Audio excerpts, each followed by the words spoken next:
I'm JetGirl777, and you're listening to the Pumpwash Podcast.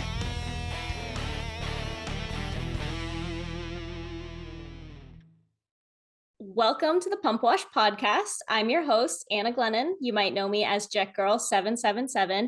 And tonight I have a very special guest, jet ski legend and racing icon, Victor Sheldon, also known as the Slasher. Victor is here with me today. We're going to talk about his incredible racing career and hopefully do a deep dive on some of the things that a lot of us maybe wondered about but didn't hear about, and hopefully get into some stories that we've never heard before. So Victor, thank you so much for being with me today. Have you ever been on a podcast before? I have. I've done a few.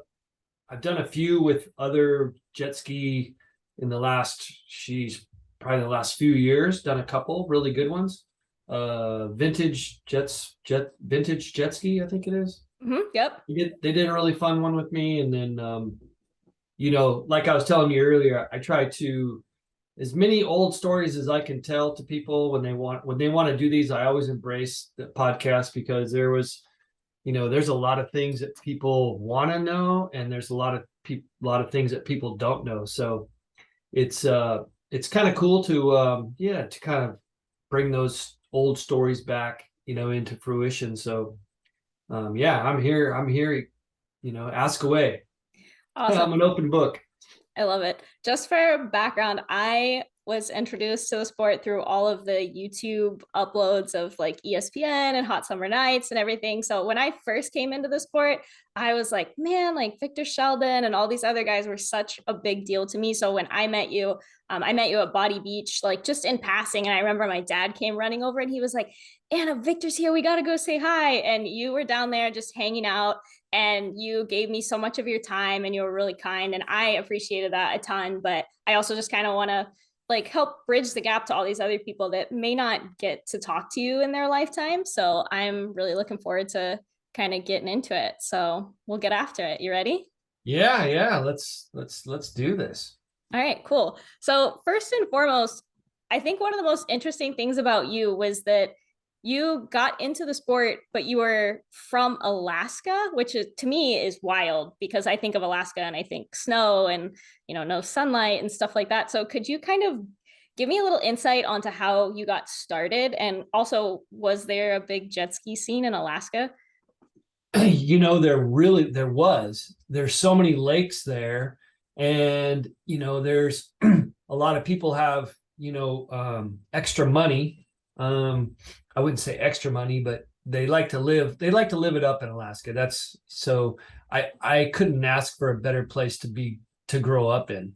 I see a lot of my friends that live down here, and trust me, we were very envious of people from California or Arizona, these warm weather states. But I got to snow ski, ride snowmobiles, ride jet skis, play hockey.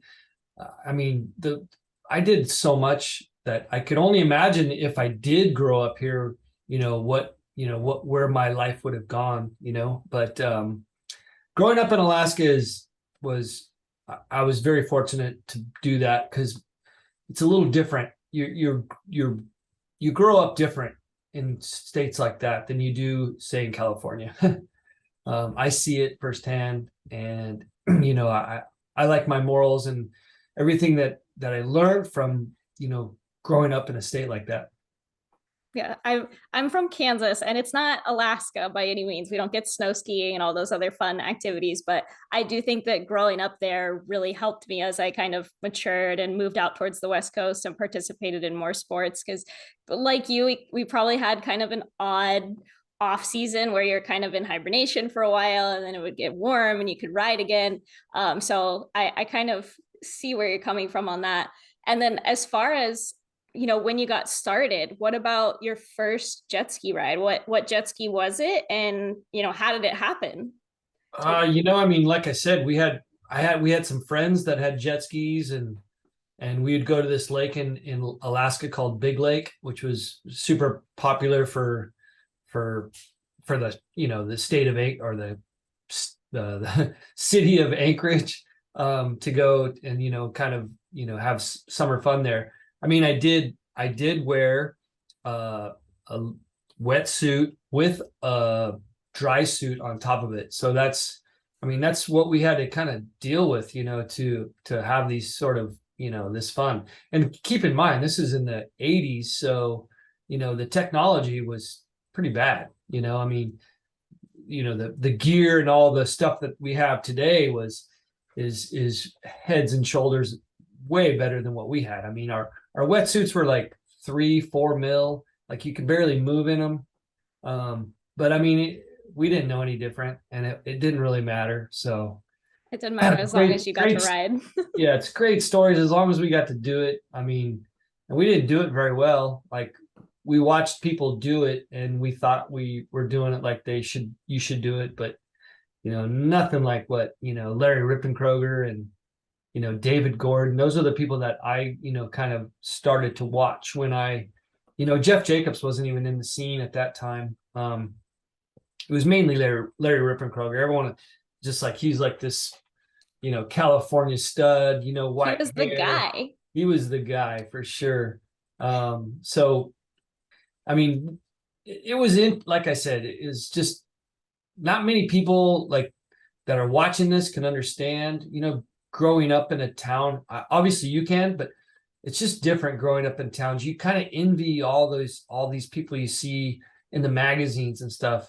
And now people, like, they don't even, they look on Instagram, so they get to see that, well, we watched, we looked at TV. Was very rare for any of these sports to watch, but we would get the magazines and you would just read them from cover to cover, maybe a few times.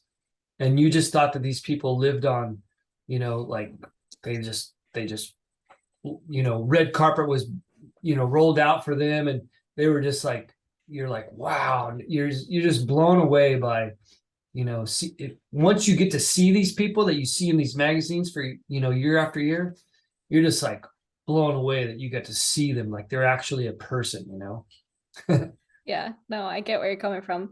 And you brought up Larry Rippenkroger. That was going to be my next question was, you're out in Alaska, you're jet skiing with your buddies, you're having a good time. What kind of flipped the switch on, oh, I kind of think I want to race? Were you looking at guys like Larry Rippenkroger in the magazines and you wanted to be that guy? Or was there local races going on where you were like, hey, I can do that too?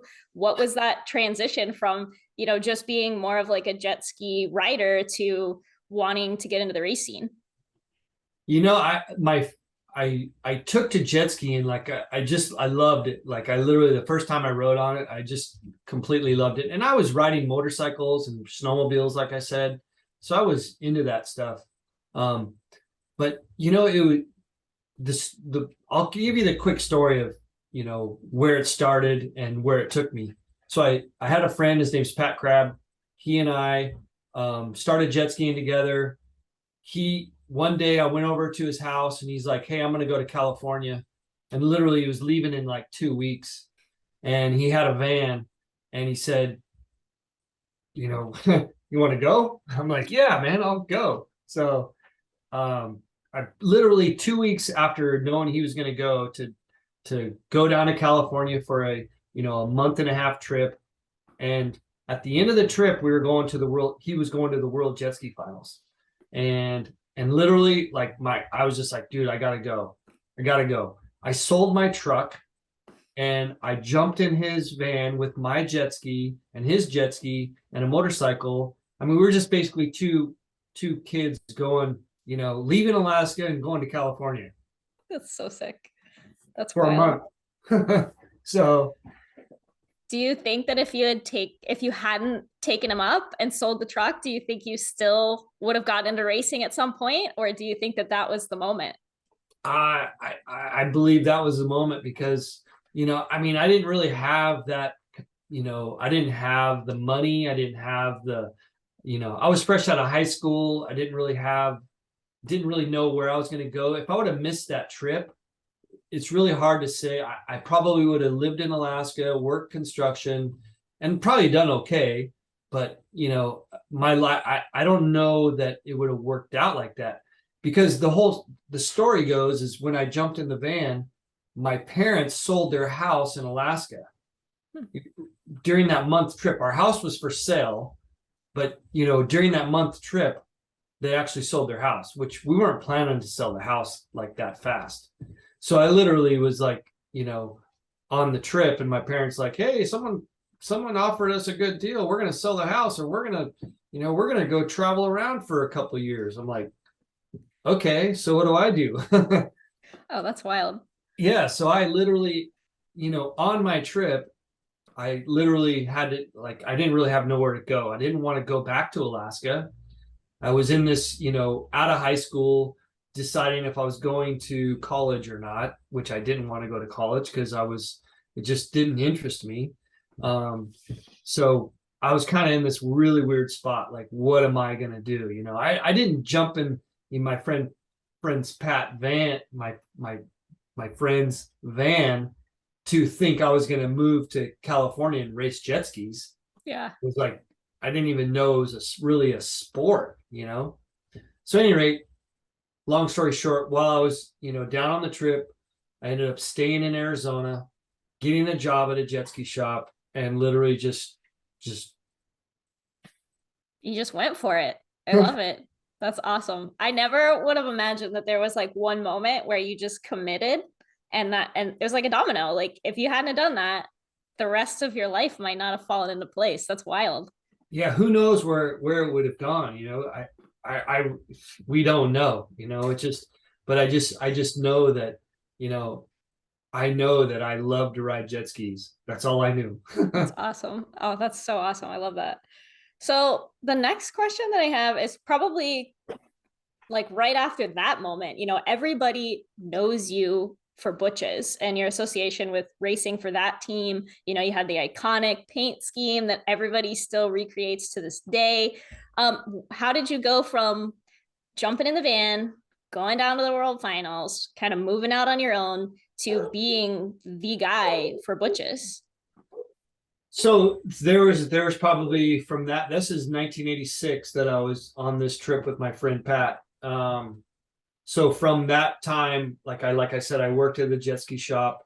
They wanted to go racing, so they kind of supported me. With, in the very beginning, it was like spark plugs and stickers. Love it. And a t-shirt. So it's pretty funny, but so going from there is like, so I raced in the expert class. And I started off in the novice class, did really well, moved myself up into the expert class, did really, decent. And then in 1988, I raced, 1988, I raced the whole series as an expert. And then I ended up winning the expert title. So that catapulted me into the sponsorship with Butch's and into the pro class. So, nowadays we don't really have like the factory team sponsor kind of stuff floating around in the jet ski world. So what was that kind of link up like? Like, did you know that they were watching you and they kind of had your eye on you? Like, was there talks before the big deal, or did you win and they came up to you and you're like, all right, time to sign the papers, time to join the team? What was that process like of getting onto that bigger team, when that kind of factory sport was around? I kind of, with every racing that I do, it's always been, just produce results. And with results, sponsorship will come and recognition will come. Even the money, it's like, that's how I always, it wasn't like, oh, I'm signing this big deal and I'm gonna, it was like, produce results and good things will come, and not only just results, but be a good person too. Treat your sponsors well, speak to people, treat outsiders well, so there's more than just results is what I'm getting at. But really it just kind of evolves into stuff by, I always try to think if you do good things, you're gonna be rewarded for it, so but as far as signing the big deal, I think it was just basically I won the expert title I won a bunch of races, and I was the next up and coming, person. Yeah. Yeah. I like how you spoke to the results. I think obviously that paid off because you ended up on their team. Yeah. And I mean, if, when you start to sign contracts and, you look at, what you're going to get, I literally, it was more about not even looking at that stuff and just, putting your head down and racing hard. You were just there to race and win. Yeah. That's awesome. I mean, Jeff and myself, I think Jeff, myself, maybe Fish, we would have raced for nothing, it was just kind of like, we were lucky enough to get paid for it, but it was more about racing, and once I got into the pro class, it was more about beating Jeff, it really was. So that's actually one of my next questions was I wanted to talk about jet ski beef. Do you know what beef is? Have you heard people say that? Like if you have beef with someone. So yeah. Oh yeah. So I was gonna ask, when I was watching all of this footage, I was so entertained by watching this like rivalry that played out on television of you guys tooth and nail every weekend, every finals. You guys were going back and forth like crazy. And it was so exciting to watch. Like we don't always see as much of that same two guys just like going for it. And you guys on the track, you looked like it was like you didn't pull your punches, like you guys were both just absolutely going for it.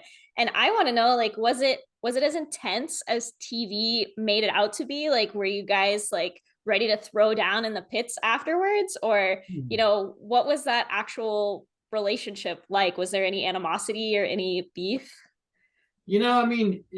I guess every year was different. Jeff, he was obviously, a like a really, really gnarly individual to beat. He put his, he had a really good package. He had his whole family there. He had,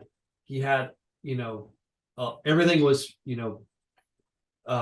supported for Jeff. It wasn't like he was on a team and, there was a few guys that were, battling. Like everything surrounding him was for Jeff to win. Mm-hmm. So it was like he had this big group of people around him, and people to practice with him, people to like they had a really good situation. A lot of us didn't really have that. I think I helped create sort of a situation like that, but it was a little bit not as family orientated. It's more like, let's go to Havasu and let's all, try to build this community in Havasu, which before that, like it really wasn't. There was Jeff doing everything he wanted to do in Yuma, which was a little place that was like their training ground. So I'm like, I'm going to go build this in Havasu. So I spent a lot more time in Havasu than a lot of guys, in these, this is probably like 80, maybe 90, 89, 90, 91, in that time frame. And then we produced like, a good group of people that would go to Havasu and train and ride. And, I was going back and forth from California to, to Havasu on the weekends and spend like 4 or 5 days and then come back, here, come home. Which I thought it was a perfect situation because I could go there, race, practice, do all the stuff, and then I could come home to my, my home and do my thing here. It wasn't keep it like separate. It wasn't like I was in Havasu in, with all the, I kind of I could separate myself. I could be away from everything. Drama. There's drama. Havasu is a very small community. Yes, everybody knows where you're at when you're in Havasu. Absolutely. So then, you're kind of talking about Jeff and like the PJS kind of team situation. When you were in it, did you ever feel like, the teams were like one was better than the other, or did you feel like they were pretty well matched? Because that was the other thing. It wasn't just you versus Jeff. Like everybody was looking at Butch's versus PJS. And, there's people even today that are, team PJS and team Butch's. And what was it like to actually be in that situation? Well, PJS was at the time was the biggest, like they had the best parts. They had the best rider. They had, I mean, they were the best. They were like the, you know, they were the best team, you know, and they had a lot of, you know, people on their team. Larry Rippenkroger, you know, David Gordon, Jeff Jacobs, Pat Helfrich. I mean, they had a huge team. And Butch's was a lot smaller operation, and they, you know, they were back in Michigan, so, you know, it was a little different sort of scenario. And Butch's was more of a jet ski shop that distributed other people's parts. You know, like they weren't a manufacturer of really anything. Mm-hmm. So it was a little different scenario. You know, it wasn't apples to apples. You know, so but it was an interesting thing, and is what Butch's did have is they had a really competitive edge. Like they wanted to win too, and so that, you know, obviously helped me. And they had a really good machinist, good mechanics, Tim Merval, you know, which I still talk to this day. He was my main mechanic there, and you know, we won championships together, and you know, a lot of really fun stuff. And you know, Bill Chapin helped us at that time too. So I was kind of the mediator to bring Christy onto our team to, and then Chapin came with that, and it was, you know, we were starting to create this team that, you know, we had to rival, a monster like PJS. And you know, I was thinking today there's a lot of different, you know, ski builders and manufacturers, and everybody is super like hush hush and don't, like, they're covering skis up and they're hiding it and don't come into my shop and stuff like that. Was that something that was going on between those two teams as well, or was there not as much of that? It started with us. So yes, absolutely. It was, you know, everything was top secret, and, you know, everything was a head game. And so literally it started with us, and it's, you know, it's just morphed into year after year. So yes, absolutely. And, you know, everyone, I mean, when you look back at it, I mean, we're talking little tiny increments of, you know, something that is, you know, is it a, you know, 1% gain? Is it 50% gain? You know, what are these little increments of, you know, top secret stuff, you know? So yeah, absolutely. It was, but I think it's more of a mind game than it is. Oh, 100%. People would cover stuff up just to make you wonder what's underneath there. In all my times talking to Jeff, I think mental games is like his favorite thing to play. Yeah, Jeff, so I hear you. Jeff, and you know, going back to Jeff, you know, Jeff and I started out as kind of friends, you know, and then when I started to, you know, to really show him that I could beat him, you know, not only was Jeff, you know, I think Jeff, you know, having his father, you know, would be like, you ain't talking to that guy. You know, you can't do that, you know? So I think his dad really helped him, you know, play those games as well, you know, because Jeff is a good dude, you know. He's a fierce competitor though. Yeah, I believe it. I was not there when that stuff was going on, but if it's anything like him bullying me around the practice track at Body Beach, like you had your work cut out for you, and you know, hearing about what you guys were doing was awesome. I was gonna ask, you know, when the national tour was big, you guys had a ton of rounds and you were all over the country. You know, were you driving from city to city, you know, in the back of a van? You know, did you guys have a hauler? Were you getting the red carpet treatment, like flying in and out? You know, what did the tour look like when it was at its prime and you had to be at every single round and fight for those points? Yeah, so when I was an expert, I traveled with David Gordon. So I was an expert, he was the pro, and David asked me to go on his, you know, go with him, which I was the very and maybe the only person that ever, you know, traveled with him. He was a nice guy. He's an interesting guy, but I had a lot better mechanical skills than he did. So if I wouldn't have gone, like I couldn't have gone by myself. Like, you know, so he actually helped me get, you know, to win that, you know, to take me around to win that title. And so I lost my train of thought here for a second. So going on the expert tour with him, helped me win that title. And then going into the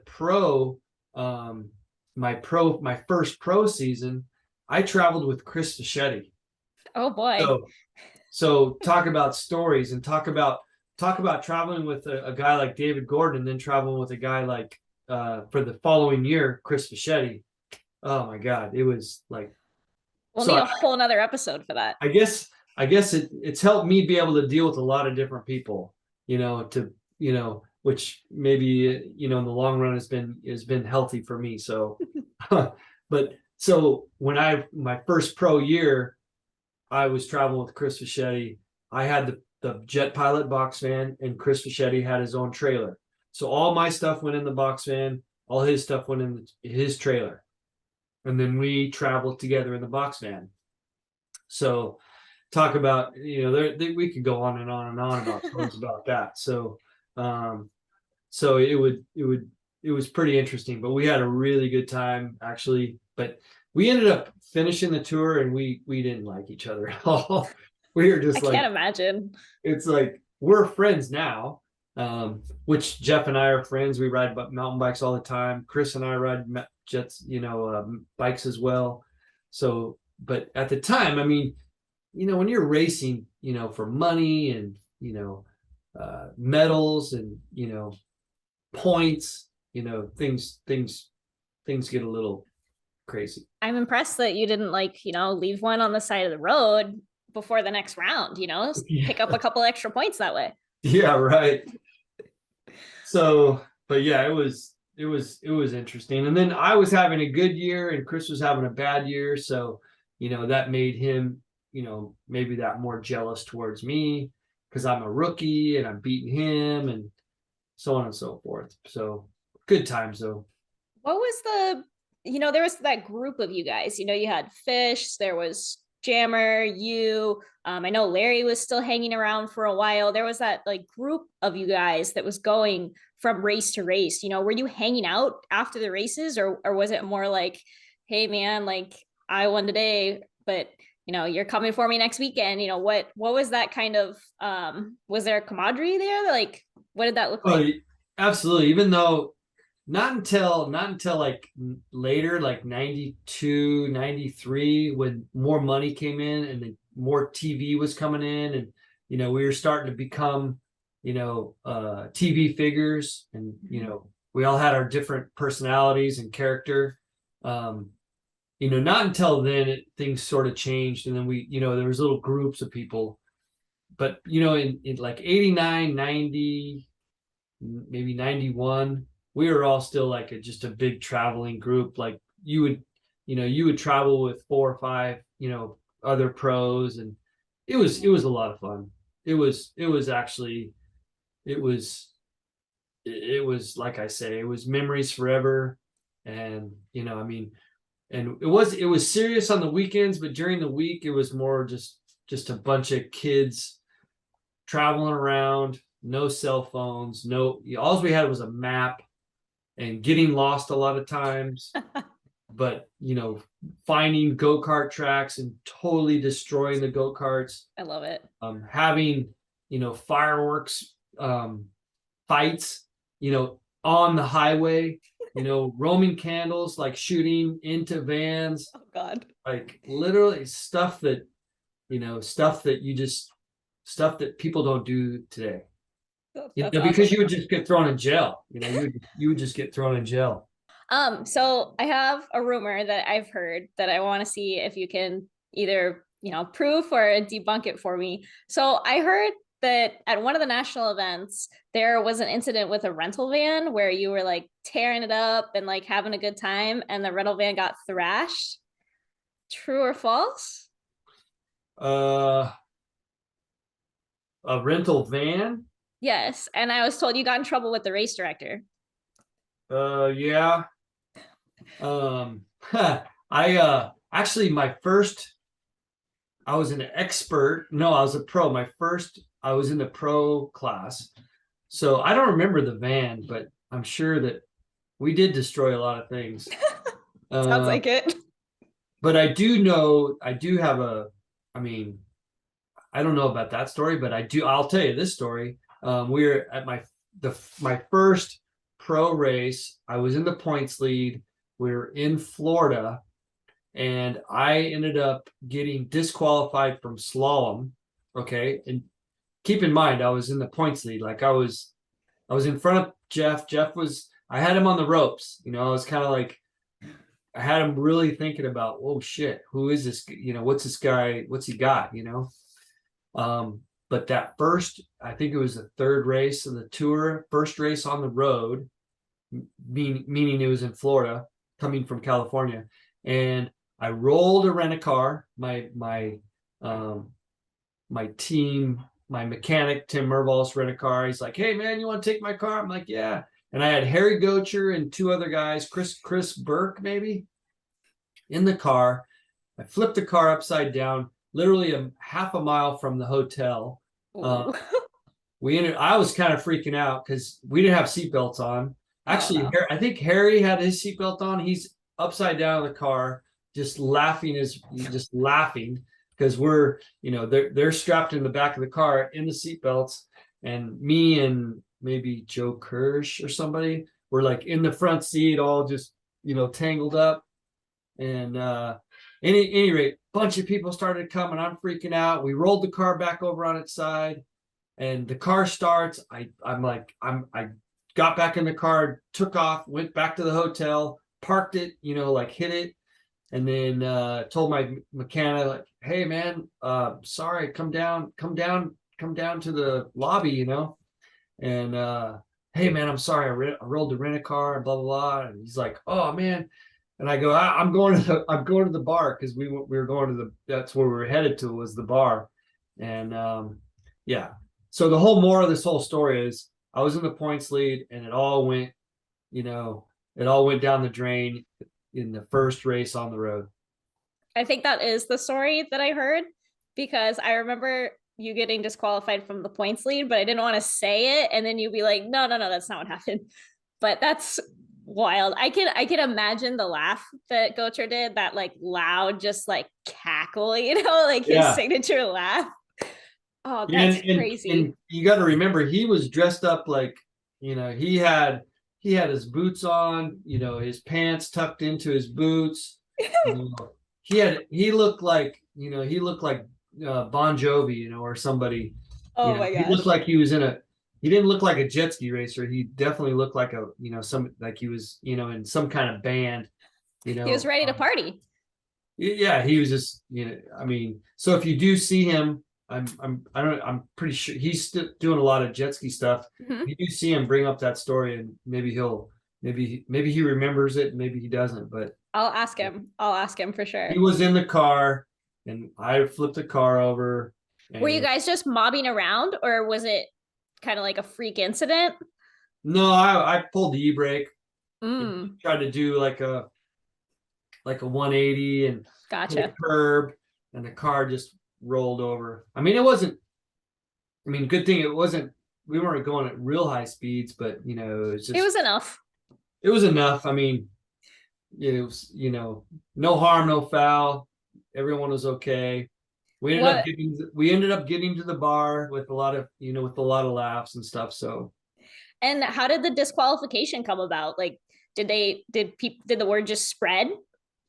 No, I didn't get disqualified from that. I was doing slalom, so you know, back in that era, we'd have to do slalom, mm-hmm. and we would do super stock and then pro mod. Mm-hmm. So slalom was in a little pond out front of the hotel, and you'd have to wait to unload your jet ski. You know, there was like one little cart. So I ended up just jumping my jet ski out of just bunny hopping the jet ski out of the pond, slid across the up on the embankment, and the race director just said that I was out of control. And I was like, I mean, I didn't hurt anybody. I just jumped up on the bank, slid the jet ski, and then walked away. You know, like, I think I had a shitty run. I was like, So I it like was, that story better than the van. yeah. That's nice. So yeah, no van. I don't remember the van. I think it was a culmination of the whole weekend. It's like telephone, which is why I wanted to ask you, because it's like you hear it a couple times and you're not sure which part is true, but fact, but not necessarily the reason that you got DQ'd from slalom. Yeah, So I got DQ'd from slalom because I jumped my jet ski out of the pond. I think I hit a lawn chair, like, and they were just mad because I wasn't patient enough to wait, but I think the first race, I think I blew up a jet ski. I was already kind of pissed off, so it was kind of like, I rolled the rent a car. It was just like you're just having a bad time. just a bad weekend, man. Everything that could have gone wrong went wrong. So That's wild. it was My other rumor that I wanted to bring up, and I can't remember who told me this, and I feel like it's an exaggeration, but I think you're still capable of it. Somebody told me that their first pro year, that they were like getting lapped or you were passing them, and you went by them, and as you leg dragged past them, you like hit them on the shoulder with your foot, like you were tapping on their shoulder, and then later you told them like welcome to the pro class. And I'm just curious, were you able to tap somebody on the shoulder while leg dragging? Because if so, that's incredible. um probably. I mean on the shoulder, I don't know, maybe they were in a corner, maybe, but I mean I have used, obviously, I did do a lot of leg dragging. That was That was my your move. thing. That was Yeah. my thing. It was literally, even now, even this day, it's like I don't even think about doing it. It just kind of like it just happens, and obviously the jet skis, at this day don't accept that, like if you do it, you're more like just showing off, it's not effective with, the current jet ski models.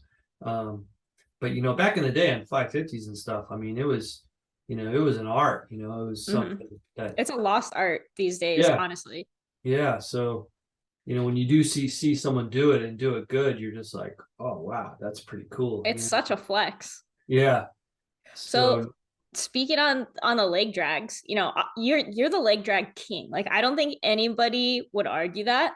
But when did you even start doing the leg drags? And what was that learning process like? Because I mean, you had to start somewhere, right? And then at some point you perfected it.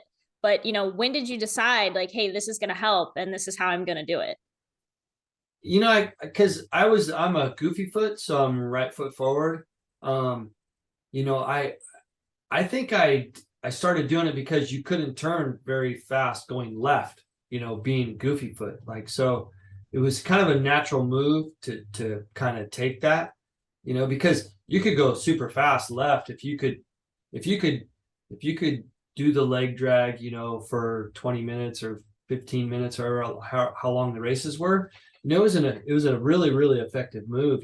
I think to be honest with you, I think that's how I was able to beat Jeff, is because I could turn just as fast as him going left, and I could turn way faster than him going right. Because you have your back to the side. I could turn right really, really fast. So I think that really helped me. Ended up, after a few years of trying to beat him, I think it actually helped me. It helped me beat him. What's like if you had to give one tip to a like 440 or 550 guy that's trying to leg drag, what's the one tip that you would give them on perfecting their leg drag? And get some strong legs.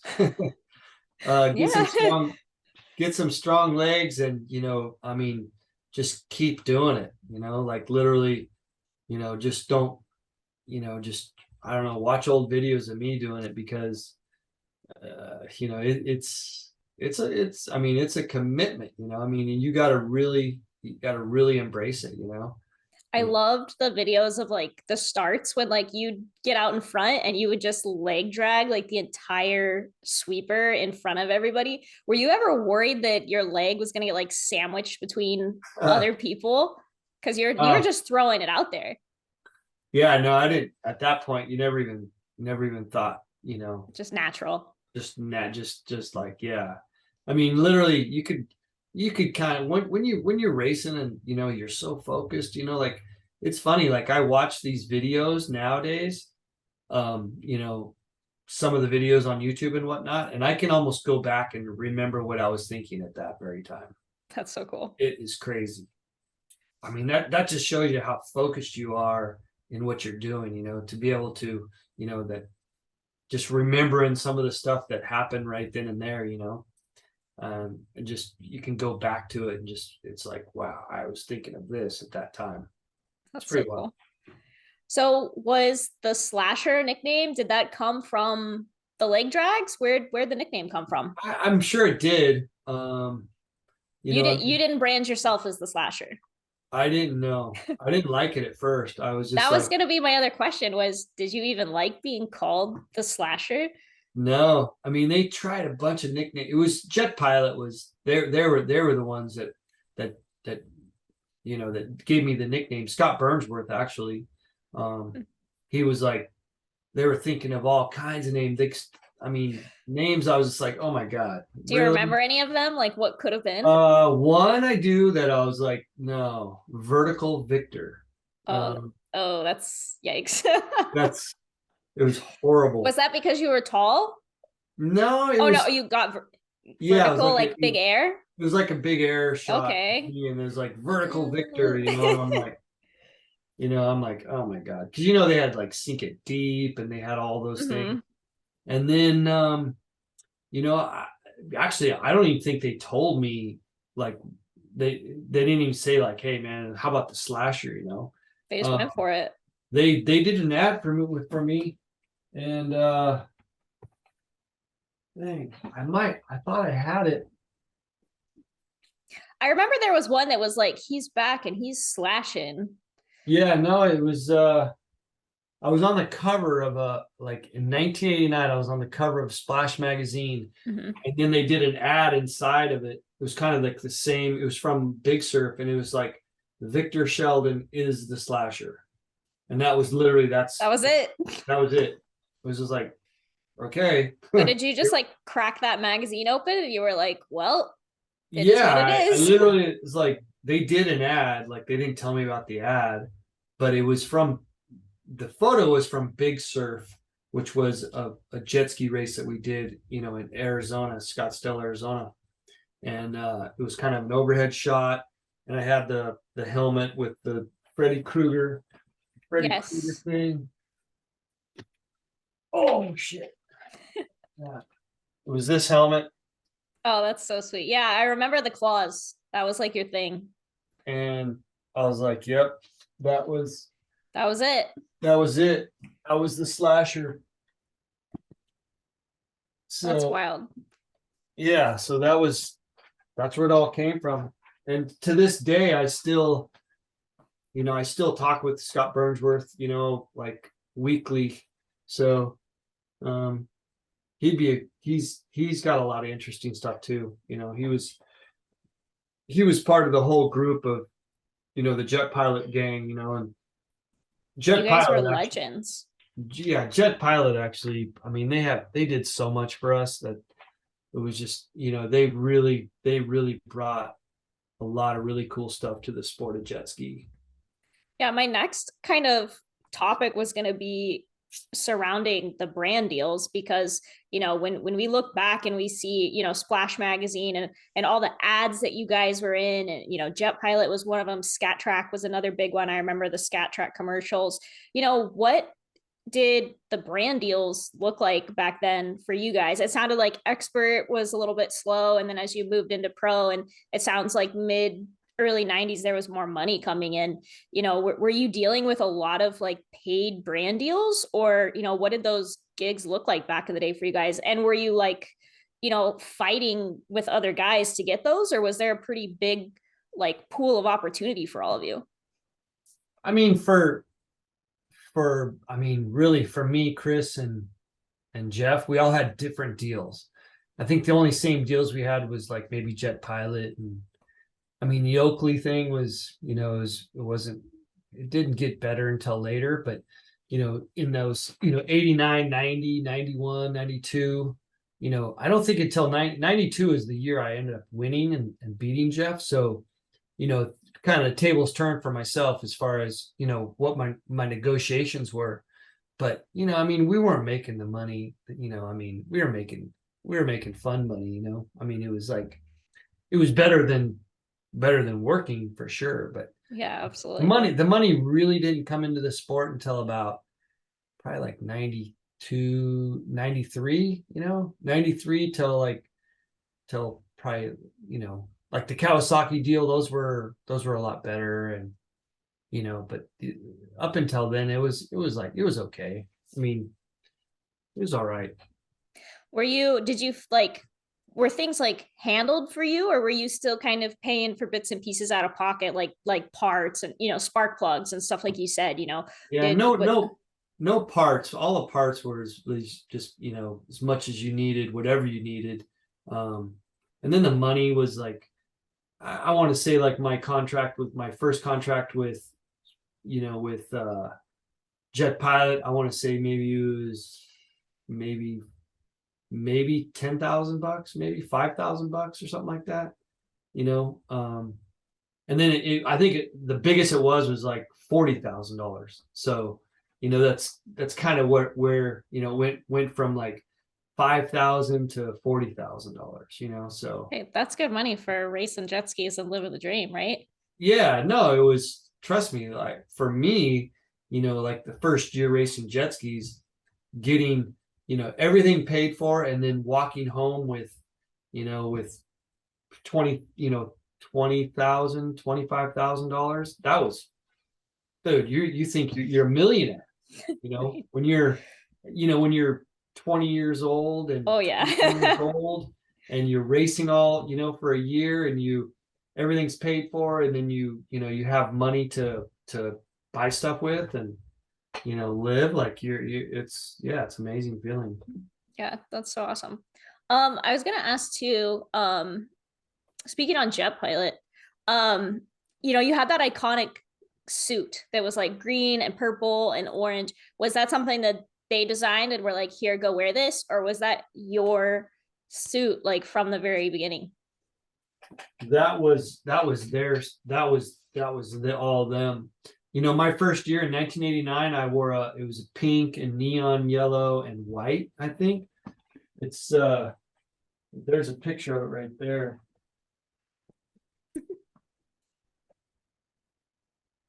Yeah, like this wetsuit right here. Okay, I've seen that one. Yeah, that one. That's a classic. Yeah, so that was their, like, I was the newest rider, the youngest. I wasn't the youngest rider either, too. Like Jeff, I'm older than Jeff. I'm older than Chris. But I started much later than they did, probably 4 or 5 years later than they did, So, but I was the newest guy to get on the team, so I got to wear the brightest colors. So, I mean, literally from the day I started, becoming, somebody in the sport, like I always had like pretty flashy stuff, And that's awesome. And now I'm like black and just super low key, but I always had really, really cool wetsuits for sure. The very first year I went to the World Finals, Jet Pilot was doing like the vintage series like reboot, and they had your kit and Gochers and Watkins and like a few other guys. And I mean, I'm still small, but I was even smaller than I am now. And like, I tried every suit on and none of them fit. And I was devastated. I was like, oh, I don't get to dress like these guys. Like even today, there's still guys wearing those suits, and it's not just a Jet Pilot suit. It's the slasher suit and it's the jammer suit and stuff like that, which is so cool to see that even now, you guys left such a big impact, even by the outfits that you wore, that people still look at that. Yeah, I'm glad you brought that up because, I hope some of the people that run the jet ski tour, um, sees this, because, is what's really disappointing is there's no, the history of our sport is kind of like, if you're not, if for me, like I have to literally like, I have to, put myself out there, but there's nobody like bringing us back into the sport. Like they don't really, like I've gone to a few world finals, and I feel like, it's like, who is that? It's kind of, it's weird to me. Yeah. And so I'm around motorcycle racing, and they embrace the history of those older racers. I don't get that feeling in our sport of jet ski. Like the association doesn't, the magazines, which there's not any, but they don't really ever bring a lot about the history of the sport. It's all the other people like yourself, and that really like to hear about the old stuff that happened. But the association, it doesn't seem like they embrace the history of jet skiing, and that's a real bummer.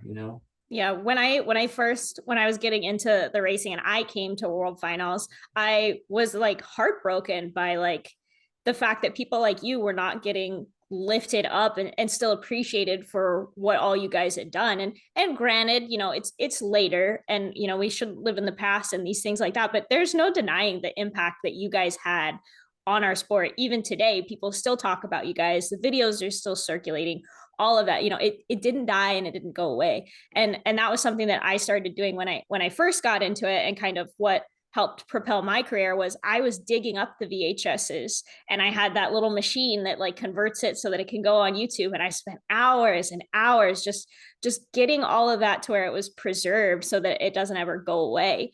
And I think there's a lot of other people that are dedicated to doing that, and I know that they really are, trying to get through to the associations and things like that to try and make it better. And one thing that is kind of encouraging is the city of Lake Havasu itself actually, has a lot of respect for what you guys and what the sport has done for the city in general, with 40 plus years of the world finals happening in this town, and everything it's brought to this community. And they've worked with us on building little monuments and little pieces here and there, and there's things in the works to hopefully get things like museums and stuff put in place. So I'm hoping that changes, because people like you really deserve more for everything you guys went through. To you committed half your life to the sport, and Yeah, you were there. over 20 years, of actually, being a professional in the sport, of actually competing, and, just putting every ounce of energy into it, yeah. To leave a mark, and now that we've left a mark, it's like, now we're just, like literally when I went to the world finals the last time I went, I was like, I'm not going back, because it's like there was just no energy, and nobody really, and I'm not expecting somebody to be giving, just, oh my God, there's, it's not that at all.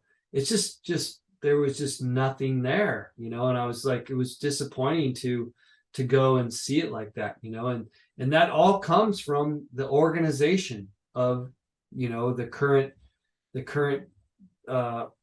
association, so I mean, they're the ones that have to embrace it, because I see how other sports treat the history of their sports athlete. Yeah.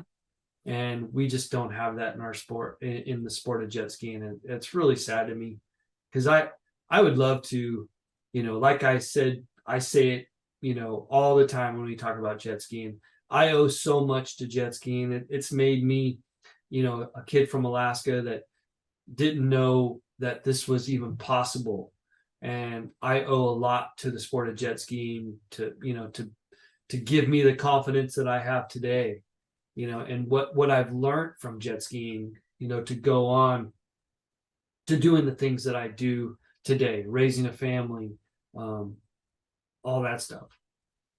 Yeah, no, I hear you. I feel the same way about jet skiing. That's one of the reasons why I do things like this, is because jet skiing gave me a life outside of jet skiing. It really brought me out of my shell and gave me spirit and passion and, the charge to work and do my best. And so I get it. And I also, I mean, like I said, I feel heartbroken that, people like you and Jeff and Fish, and there's a lot of them that I feel like, after the sport had its big shift, that they felt kind of burned, just that, they did all this work and then things started to go downhill a little bit. And I know that a lot of them for a while were not, I don't know about bitter, but that you didn't want to be around it because you were disappointed. And, that makes me sad. And I feel like some of it's kind of coming around. Like, I feel like there's a little bit more positivity, at least from folks like yourself, seeing Gocher come back from the woodwork, and even Christy is kind of poking her head in a little bit after being gone for so long. It gives me some hope that, if we get the right minds together, that we can make it better. And that was actually going to be, you're doing great, because you're like segueing like right into the next topic. And I was going to ask you, so a lot of people are under the impression that when the sit downs came out, that was the nail in the coffin that kind of like made the stand-up jet ski racing kind of die off. And you were one of those guys that was racing the sit downs when they came out. What was that like when things started shifting, and what are your thoughts on, is that what kind of led to some of, I don't want to say the demise, because we're still here, we're still racing, but it definitely shifted, and we saw a big change. And do you think the sit downs have anything to do with that? I think a lot of people blame the sit downs, but in all honesty, it comes really from the organization. The organization is the sellouts here. Okay, let's get that straight, because they let the sit downs come in and take over. Yeah, that's fair. If and obviously as a racer, if somebody comes in and says, okay, hey, we're going to pay you this much money and you're going to race that, you're in a position like, okay, I'm a professional and I need to make money. And, so you have to go that route, right? But in all honesty, just let's hypothetically say like the organization, okay, says, you know what? No, we're gonna play our cards like motorcycle racing, right? And motorcycle racing, just because the KX 250 isn't sell as much as the KLX 650, because those numbers are different. We're not going to push everybody to race this KLX 650, right? But they didn't let that happen. They're like, okay, we're selling most of these lame sit downs, which in all honesty, the first sit down racing wasn't too bad. When we started racing them in 1985, yeah, 1985, we were racing the XI sit downs. They were like two people could still carry those around, race boats, carbon fiber. They were small. I mean, nothing like what they are today. I mean, Yeah. these things are absurd. But anyway, going back to that, like, and trust me, I'm not covering my ass here, because, I did jump on the sit down thing, but I did go back to the stand up thing. Mhm. I finished my career on a stand up, and I did win another championship after racing the sit down, races. So, but, really, I'm not blaming it on the sit down racing. I'm blaming it on the organization for making that call and taking all the money, Yeah. because if they would have had a backbone, they would have told everyone, like, screw you, man, we're racing these things because they're cool. These Yeah. things, this is what we race. We just because we're selling these doesn't mean we have to race these, just Mhm. like Formula One race cars. You don't go buy a Formula One race car, Yeah. so that's so my comeback to that, I think, is the organization for taking the money from the Sea-Doos, the Kawasaki's, the Yamahas, all of them, because that's what they sell. Yeah. You Do know, you think so when you're talking about this, and you're basing this around like them saying no? like if they had kind of put their foot down on something like that, then you think things would have been different.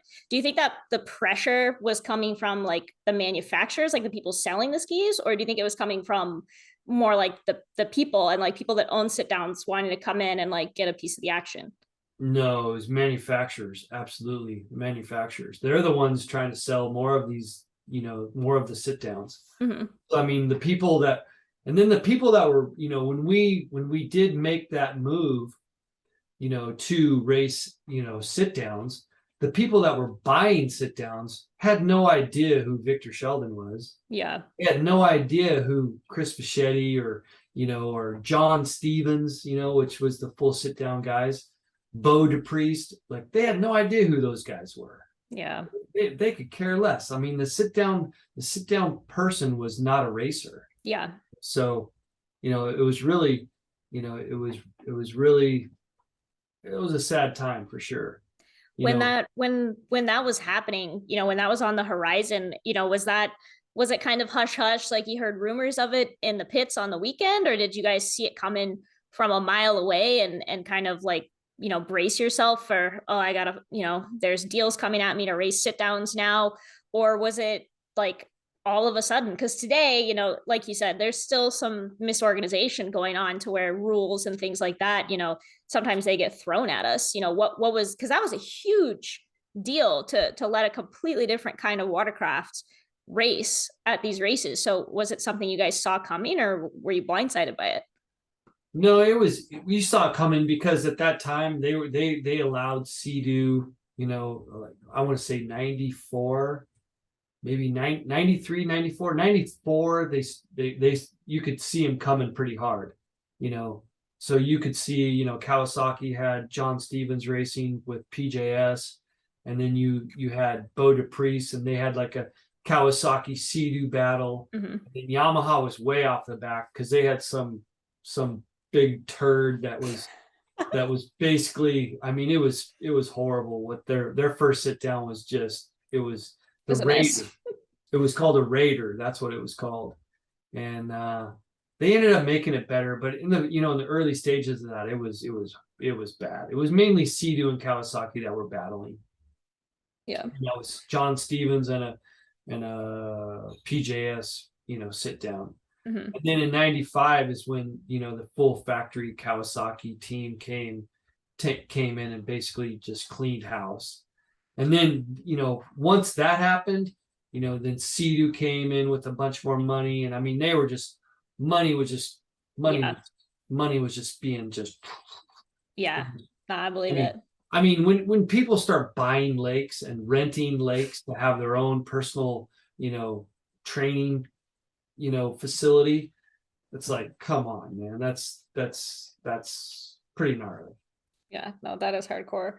And then again, kind of like talking on the sport then and now, have you still been, I know you're not coming to World Finals as much as you used to, you're not really coming to a bunch of events, but you're on social media, I see you on there. Are you paying any attention to who's racing these days? Who have you seen that you were like, man, that guy's looking fast? Not a lot. I follow Dustin Mazuris, Mm-hmm. and stuff he's doing. But if you were to ask me who won the World Finals last year, I'd have no idea. There's a lot of people that probably wouldn't know that. Yeah, I mean, I'm not a big fan of the jet skis, the stand-up jet skis that are today. I did ride a Commander jet ski that was super fun. Like it was crazy how fast it went and how well it turned. So you're telling me you don't like 600-pound 1500s? That's right. That's exactly what I'm saying. I don't enjoy riding those. I really don't. My current jet skis is a 750 that I raced in 1988 that actually Kanamori gave to me a long time ago, which I'm so glad. Literally, like probably 15 years ago. But 17 years ago, I went to Kawasaki and they were going to throw away one of my old race boats from 1998. Wow. And I was like, yeah, I don't want it. Like I was so far out of it. No, just do whatever you want with it, like just, I don't want it. I got halfway home and I'm thinking about it the whole way on my drive home. And I'm like, they can't just throw it away. Yeah. Come on. I ended up calling Canamori and said, hey, Canamori, I'm on my way to pick that thing up. I'm turned around and went back and got it. So anyways, I've been housing it for the last 15, 20 years or That's whatever. awesome. And, that's all I ever ride nowadays. I have that and I built a 440 for my kids. But yeah, I don't currently like the big jet skis. It's not only how big they are, it's what they, okay, maybe if the courses were a little bit tighter, the courses have become like a big speedway, and now these things aren't jet ski racing. You're basically racing a road race motorcycle on the water. Yeah. So, and it's just these big sweeping corners, and it's just, I don't know, maybe I don't want to sound like the old school guy, but it just seems like the last time I was in Havasu, and this is years ago, I was out practicing with people, just messing around, and I didn't have one of those real fast jet ski.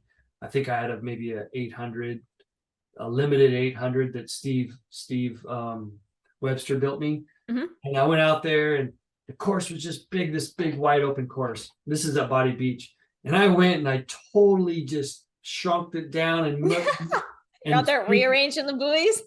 People were screaming and hollering at me like, what do you think you're doing? And I was just like, I didn't even like flinch. I was like, screw you. And people like were so thrown off because when they go to Body Beach, it's like the same course each and every time. So that was one of the last times that I, obviously changed the course around, because it was just like a big, everyone was so mad at me, and there were sit down riders that were pissed. And so, yeah, it's just the sport, there's just sit downs and stand-ups don't mix. Yeah. Bottom line, it's they, and then when you have the IJSBA, they build the course for a sit down, basically. That's what's morphed into these courses that are just big, wide, wide open, huge courses that nobody can even see, so, this kind of brings me to this question. If I was to ever, do something with the sport of jet skiing to kind of bring it back to where, there's no reason why, bring it back to where it should be. And there's no reason why that can't be done with a good team of people.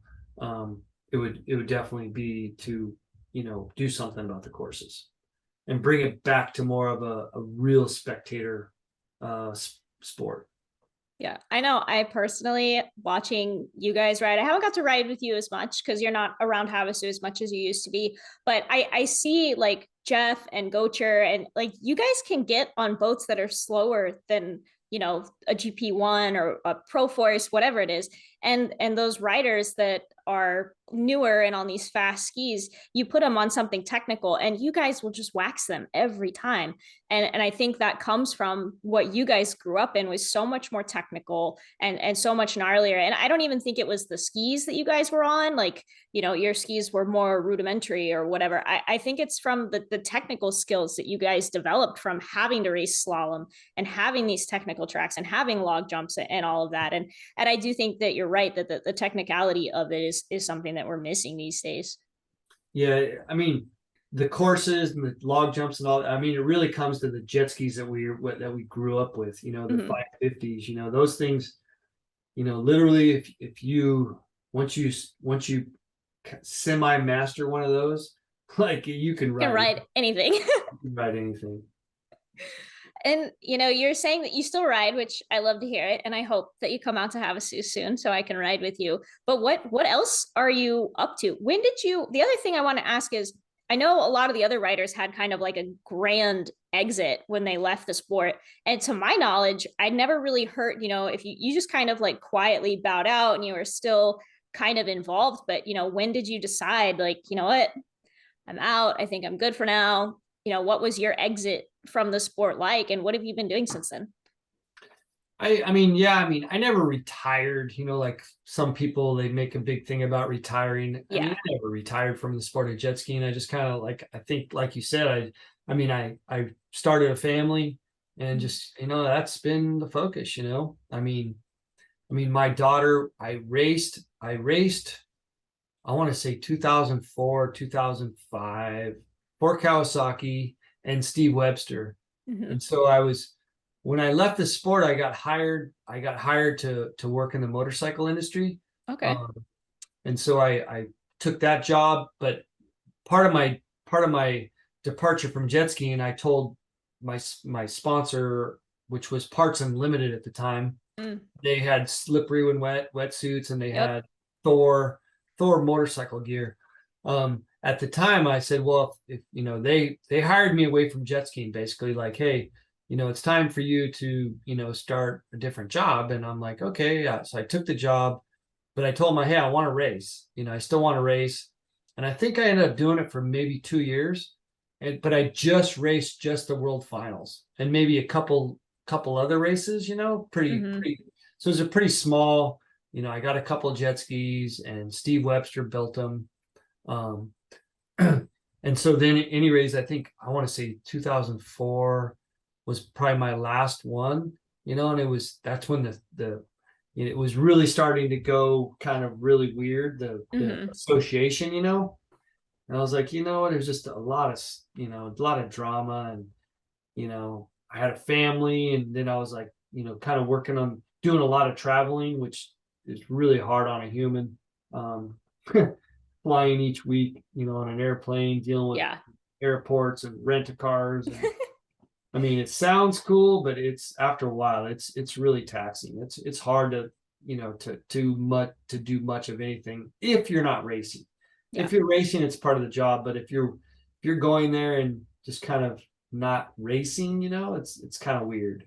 Um, so at any rate, then I just, I mean, yeah, just slowly even backed further and further and further and further and further away from the sport. But I've always kept up with it. I've always, you know, either watched old stuff or, try to keep up on what's kind of going on. And then I gotta ask, like, when you get out on a practice track, like Body Beach, or I know there's some people that put out buoys like Mission Bay and stuff like that. Do you still feel obligated to like get out there and just like bang boats and like be the fastest guy on the track? Or have you kind of like dialed it back to enjoyment at this point? Um, if we were all in the same ones, yeah, absolutely. But when you're riding those skis at that speeds that they are today, it's a little, It's sketchy. a little sketchy. But I will tell you this, I feel like, say for instance, if if I jumped on a 750 and everyone was on 750s, I would definitely try to prove a point. You'd show them how it works. At least for one or two laps. That's all So you got? 2 laps with all that mountain biking? well, I mean, literally, I really feel like I could ride any jet ski today as fast as I did when I stopped racing for That's one so lap. awesome. For For one one lap. lap. For one lap. You Like, know, I feel like I've heard that from the other legends, and I believe it, at least for the 1 lap. I feel like you could probably do more than 1 lap, but like I said, like every time I see like Jeff at Body Beach or something, like he looks like he's out for a walk and he's just like running people down. And I'm sure you'd be the same. It's just like in your blood at this point, I feel like. yeah, absolutely. But yeah, I think it would be more, it would, if everyone was like on similar jet skis, then it would Even be playing field. even playing field, the way it should be really. I mean, Mm-hmm. when you go to a motorcycle track, everyone's either on a 250F or a 450. Yeah. Their bikes really doesn't make much of a difference. On a jet ski, it makes a big difference. Yeah, it You know, really when you does. have when you have a fast one versus, if you have a stock one versus a modified one, it's you just you're not in the arena. Yeah. It's so. And, for us, having really good equipment, you kind of know what you need, so, Mhm. that I think that's the only thing that and it's always been um, kind of a bummer in the sport, knowing that somebody has something way better than you. Even Jeff, when we were racing, he had I'm not taking anything away from Jeff, but Jeff had really good equipment, a lot better than most of us, Yeah. and then when the 750 came into play, it kind of evened the playing field a little bit, Yep. but until 550s and 550s, Jeff always had the fastest 550s. Yeah. Yeah, I remember watching that kind of like that transition from the 440 550 to the 750. It was also a matter of like who was going to figure that ski out first, because it handled different, and there were a lot of, you guys had to change how you were riding a little bit to get used to it, and we saw that Jeff struggled a little bit with it moving over, and he was still racing the 440 sometimes because whatever was going on with the 750 wasn't working. And I think guys like you were quicker to master it, and I think it really helped out. But yeah, I think the even playing field thing is huge. And it's probably one of the reasons why the sport has changed as much as it has, because the floodgates got open and they let everybody in. And like you said, dirt bikes, it's plain and simple. You're one or the other, and you're even, the changes that they make are not, make it or break it, huge horsepower gains and stuff like that. Like people are pretty even, and at the end of the day, that makes the racing more about the skill and the rider ability, because it's not like you're at this massive disadvantage because somebody's ski is so much faster than yours, or bike. Absolutely. So that's, yeah, so it would be nice to, but it's kind of, when you start thinking about that, the sport has so much going on with it, so it's, Yeah. Trust me, I've thought about like how can we like reconfigure this, and I always come back to like, man, I don't know if it's possible, and I'm not a negative person at all, but I kind of want to feel like I'm a realistic person, so Yeah. it's like, in order to make those changes that the sport needs, it would piss off a lot of people, because they have, somebody has this equipment, somebody has this equipment, and it's Yeah. so much different equipment that's just scattered out, that is like, wow, how do you really make this an even playing field? Yeah. And And I know that there's responsibility with the promoters as far as, the organization and, how things are structured and things like that. But my dad and I put on an event or two, regionally, and I've helped out with marketing it, some like local tour and stuff like that. And it's incredible to me that like you change something small and you have just people screaming at you, and it's like you said, everybody has different equipment, and they all want to be included, and they have such a hard time putting their foot down without just alienating a whole group of people and upsetting them. So, while I think you're totally spot on that, there's an issue with organization, like the flip side is that the community is not really doing give and take on that either. They're throwing tantrums, for lack of a better word, on a lot of this stuff. And I wouldn't want to be in the promoter's shoes. We did it for fun, and my dad and I wanted to help and put on an event and have another race, and I don't think we'd ever do it again, just because there was tree branches on the boat ramp, and when we handed a jet ski or a rake, they were like, "Why'd you give me this? I'm here to race. Like, why am I going to help out?" And I'm from Kansas, and we're very like, help out and roll up your sleeves and stuff. And it was sad. There's a lot of people that don't necessarily want to help out. They just want to show up and do their thing. So I feel for the promoters that they do have to fight with that all the time. But I think you're right that, organization's a big problem. You can't really even explain to a stranger how the jet ski classes work and stuff. It's not like dirt bikes where you're like, there's a 250 and a 450 and this one's faster, and that's it. Yeah. So it's the sport of jet skiing is an interesting one. I'd love to see it come back to, something that, had some exposure, had some give back, to to the pilots that are, the youth that is putting their, neck out there to race. And, it has a lot of coolness to it. I mean, we proved that in the 80s and 90s. I mean, it's there. It's just finding somebody that will pull that out of them. It'll only take one person too. I mean, it only takes one person to really make it change. And it's nice to have a team of people, but it only takes one person to, for their vision to put into place.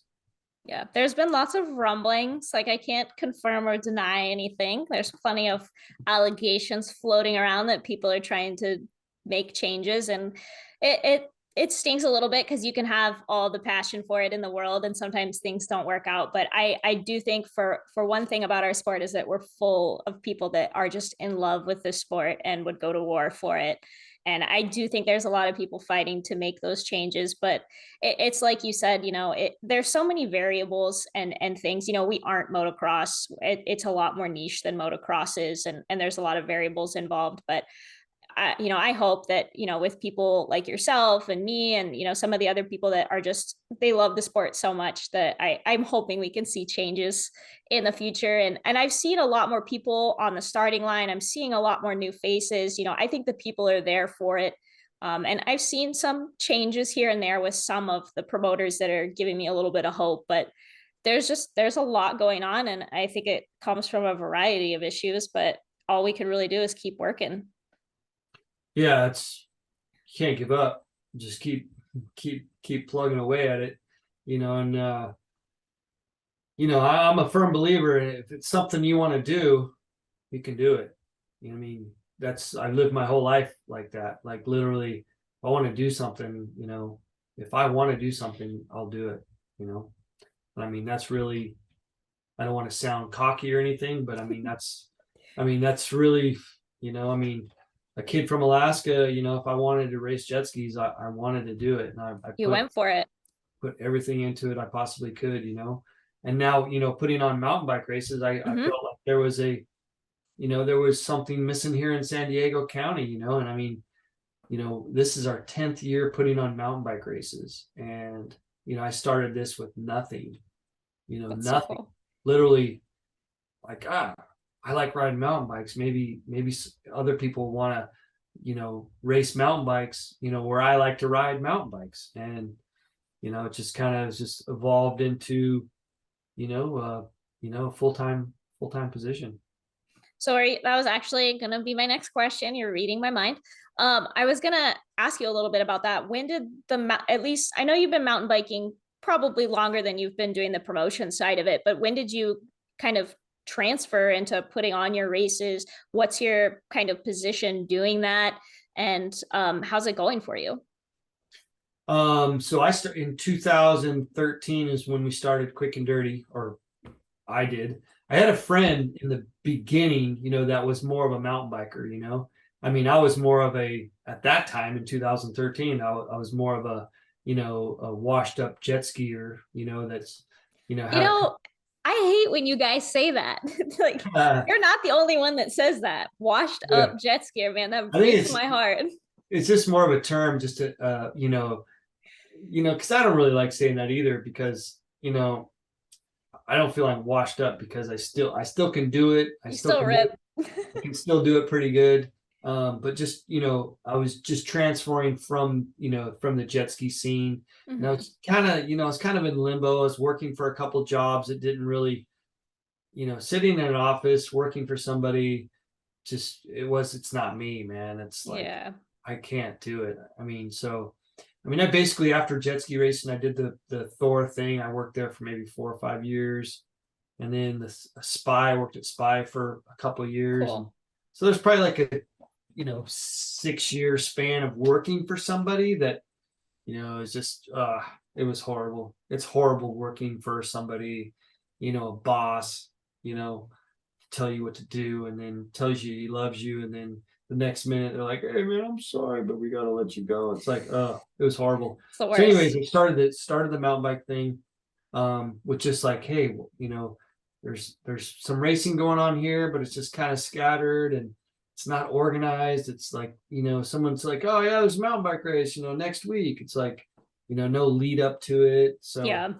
when we started it, we just had our own little formula and, kind of stuck with it. And, and just each year it got better and more races and more racers came.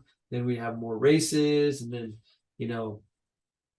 more sponsors came involved. Mazda, corporate Mazda is our main sponsor, That's awesome. is our title sponsor. So having them behind us has been amazing.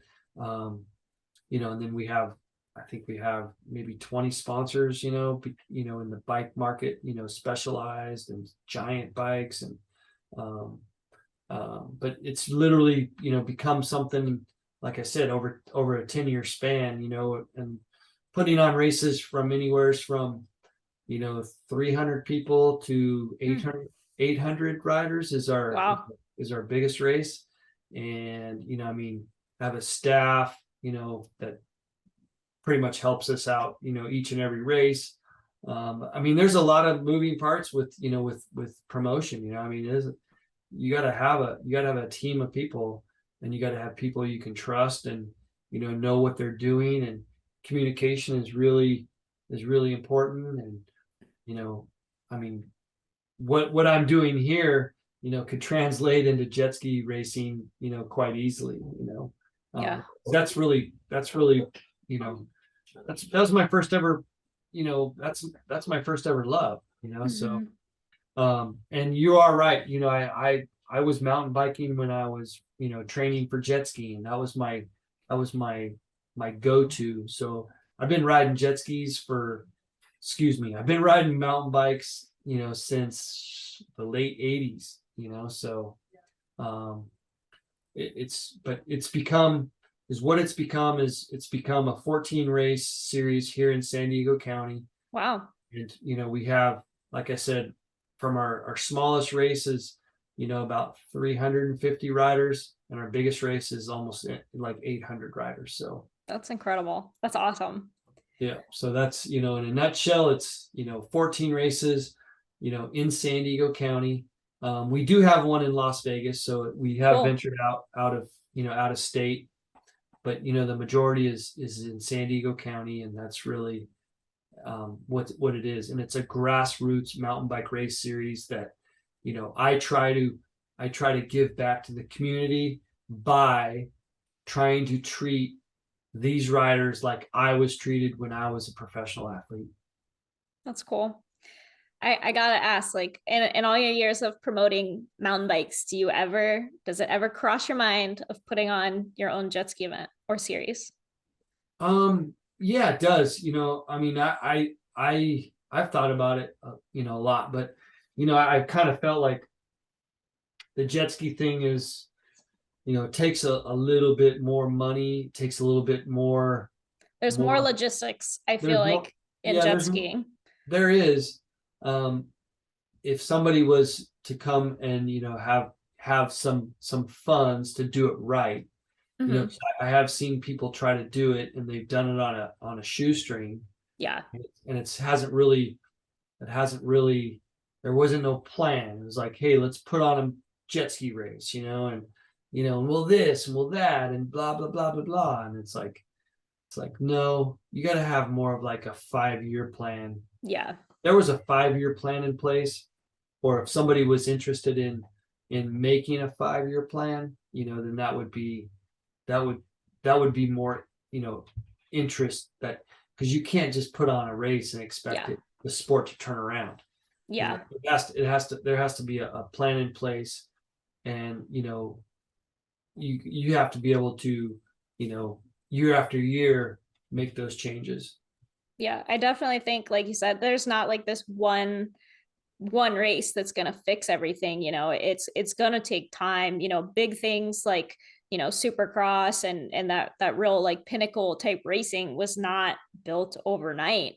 And even the racing that you guys were doing in the 90s, like that was several years worth of good production and good work. Then the money started coming in, and I think that is something that a lot of the jet skiers kind of maybe misunderstand. And I think that just comes from a place of passion. Like they want it fixed, and they want to go back to the era that you guys were in. And it's going to take time, and it is going to take a team. And so I totally understand you on that. But the mountain bike thing you're doing is incredible. And hopefully maybe someday we'll have an event where we can get you involved, because it sounds like you understand, the show aspect of it, which I think is something we've kind of lost over the years. And that's the stories and lifting the riders up, and giving them the podium moment and the podium treatment and stuff like that people can really get behind. And it sounds like that's something that you're kind of trickling down into your own program.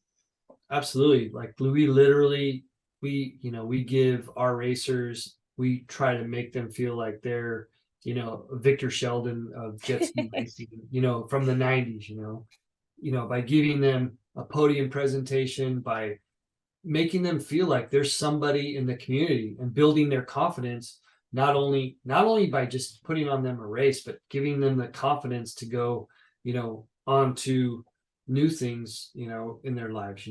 I mean, our young kids, that race our races, that have started with us, there's a lot of them that literally like are on a world tour now, racing their bikes.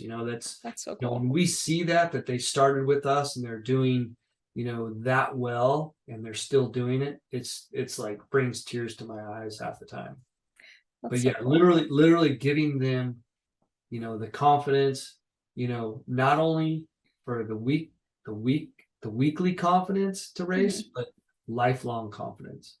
Yeah, no, it's great to hear that, what you did in the sport was not to say that it could have been wasted, but you took what you learned as a racer and as somebody on top, and you found a way to turn that into a career. And I think there's a lot of jet skiers that couldn't get that piece right. They were on the top, or they were jet skiing for a while, and then when it was over, they didn't know what to do. And I see that with dirt bikes and other stuff too. That's a hard transition between, being a rock star, a racer, and yeah. So I love hearing stories like that where, you guys are still rocking, you're just not on the racetrack anymore. And I think that that's awesome.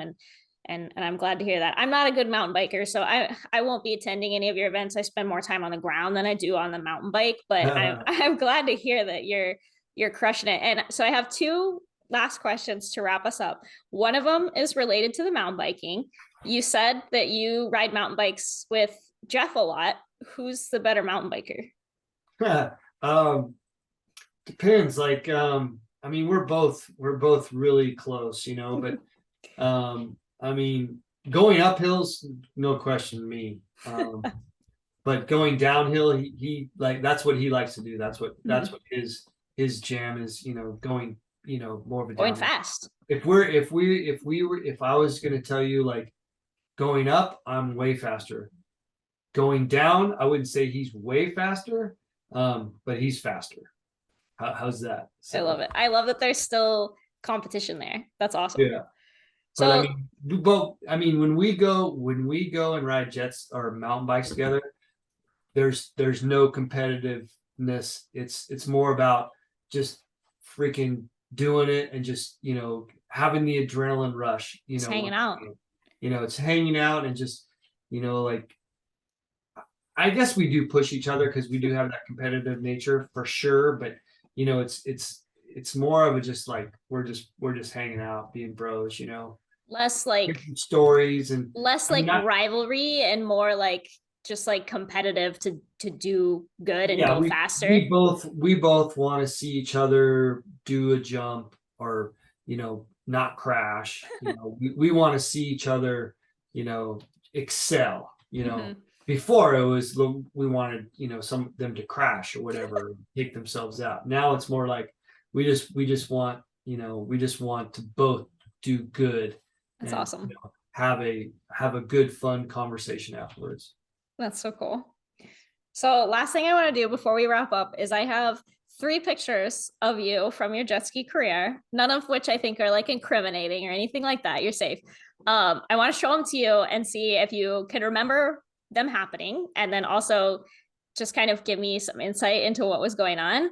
So the first one I've seen this picture a million times. It is one of the coolest pictures I think I've ever seen. This is you You're going over the log jump and you have a leg out. Like you look like you're trying to leg drag over the log jump. But I want to know, is this style or is this crashing? Oh You yeah, know, absolutely. Not crashing, but just being off, off center, from the jet ski. Um, and that's, I've seen that picture before, and I can totally. That was at the World Finals, at Lake Havasu, and literally just hit a wake and just kind of threw me off sideways, and the leg went out, and as back in the day, like you would put your legs outside of the jet skis all the time to help you from not crashing and whatnot. But yeah, that I remember that one just being like, oh shit, so did you save it? I did save it, yeah. Love it. All right, next one. I'm hoping you can see it a little better. So this is you on a sit down. You have a sweet headband on. You look like you're throwing like a whip maybe, and it says jump this. And and I don't have any context other than jump this. And I was just curious, first of all, did they tell you that you could whip that jet ski? Was that allowed? Was that part of the Cowie shoot? And yeah, what was that shoot for? Do you remember? I think it was just the guy just went and did some photos for somebody. I don't think it was the Kawasaki shoot. I think it was just like in the waves. And we could do those 180s like on a sit down, I don't know if you could do it on the ones today, but Yeah. like when we're going back to the sit down racing, when I started racing those, those they were still small, and they were, sort of agile. They were pretty fun to ride, at least for I think the 2 years that I raced them, I was okay. Other than that, I was pretty excited to go. I did 2 years of sit down racing, and then I went back to racing stand-ups. Mm-hmm. And then, in 98, I know that because that's the year I won the stand-up title, and then, I kept racing stand-ups, until I ended up, finishing off. But That's awesome. I don't think I could get a sit down to do that. Yeah. Too short, too skinny, but it looks cool. So the last one that I have, this was actually kind of a submission. When I told my dad that I was interviewing you, and I told him kind of some of the stuff we were talking about, he wanted to know what was going on in this picture. It was a jet pilot shoot, which was super cool. There was all these like sweet shots of you like shredding, and then right in the middle of it, there's a picture of you in your signature wetsuit, and you're just sitting on a horse laughing with no context whatsoever. And I was curious if you could give us some insight into whose idea this was and how that shoot went. And do you remember the horse's name or anything like that? No, it was in Mexico, and we were on it was a catalog, like a jet pilot catalog shoot, like for their catalog, I guess. And I think the guy Dan Merkel was his name. I think if you look close, if you saw the magazine, you would probably see Dan Merkel on the because he shot a lot of photos. He was a water camera guy. Oh, cool. And but yeah, that was a jet pilot photo shoot for their catalog in Mexico. And I mean, it was just basically, some guy rode up on a horse, and then I asked him to ride the horse, and that's so it was spur of the moment, not planned. Oh yeah, it wasn't planned. No. That's awesome. It was just, I was wondering if it was like a horsepower joke or something, but nope. It was literally just, I mean, a lot of really cool stuff that happened in our sport was never planned. It just happened. I mean, things have changed a lot these days to where a lot of stuff these days are pretty much planned, so that was, and you can't read much into a lot of them either, because they're just spontaneous. I love that. So, but yeah, jet pilot, yeah, horsepower, that would have been kind of cool. Tagline. Nope. Just ran it. I love it.